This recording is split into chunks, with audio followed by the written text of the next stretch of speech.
Bij Staatsbosbeheer has het al over aaidoze gas. Het gaat om lang gas van natuurgebieden, zoals bij de Tjonger, Bakkerveen of Oranjewoud. Vooral in augustus wordt er heel veel gras gemaaid wat dan al het hele seizoen heeft kunnen groeien.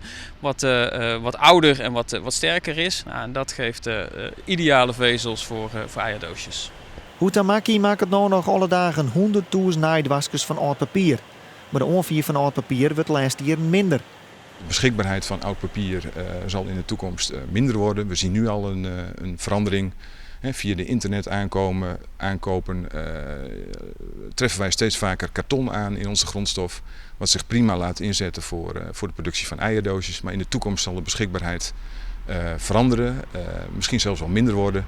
En gras is een geweldige alternatieve vezel nu, maar ook zeker voor in de toekomst. De 4 pielen en experimenteren bij zijn Francie Safir dat ze van zijn neemt Brutse natuurgas in combinatie met oud papier groene aaiwaskers maken kunnen.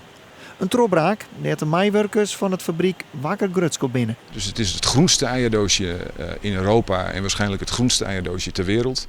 We zijn de eerste die met een commerciële verpakking gebaseerd op 50% grasvezel, 50% papiervezel komt.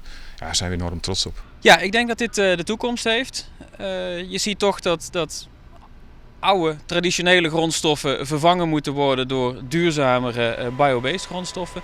En wat ik persoonlijk een heel mooi verhaal vind aan de eierdoosjes, als dit zijn grasvezels die in 1 jaar gegroeid zijn, die worden verwerkt in een eierdoosje. Dat kan gewoon gerecycled worden bij het oud papier en die kunnen gewoon nog een paar jaar langer doorleven in de keten. Het natuurgas van Staatsbosbeheer wordt nu nog in een proeffabriek in Brabant bewerken. Daar wordt er aaidoze groenstof van maken. Het is de ambitie van Huhtamaki om die activiteit naar Friesland te halen om de groene aaidoos nog duurzamer te maken.